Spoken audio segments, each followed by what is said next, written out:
31 डिसेंबरची तारीख उलटली तरी सोलापूरची विमानसेवा काही सुरू झाली नाही। आता विमानसेवेत आणखी एक विघ्न आलं आहे। महत्त्वाचं म्हणजे या विघ्नामुळे सोलापुरात विमानाचं नाईट लँडिंग होणार नसल्याचं चित्र आहे। सविस्तर बातमी पाहूयात। त्याआधी आपण जर आपल्या हक्काच्या राजनीती चॅनलला सबस्क्राइब केलं नसेल तर सबस्क्राइब करा, जेणेकरून आमचे अपडेट तुम्हाला लवकर मिळतील। मुख्यमंत्री देवेंद्र फडणवीस यांनी सोलापुरात नाईट लँडिंगची सुविधा तयार करा असे आदेश 6 जानेवारी रोजी झालेल्या मीटिंगमध्ये दिले आहेत। पण आता नाईट लँडिंगसाठी सोलापूर विमानतळ परिसराला लागून असलेल्या नागरी वसाहत अडचणीची ठरत असल्याचं समोर आलं आहे। भारतीय विमान प्राधिकरणानं 300 घरांचं अतिक्रमण हटवण्याच्या सूचना होडगी रोड विमानतळ प्रशासनाला केल्या आहेत।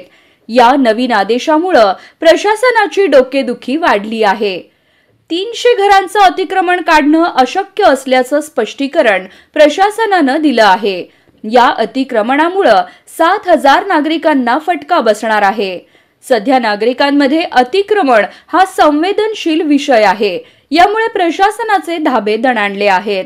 दुसरीकडे डे लँडिंग अद्याप सुरू झालेलं नाही, ते आधी सुरू करा, नाईट लँडिंगचा विषय नंतर बघू, अशा प्रतिक्रिया या नागरिकांमधून उमटत आहेत।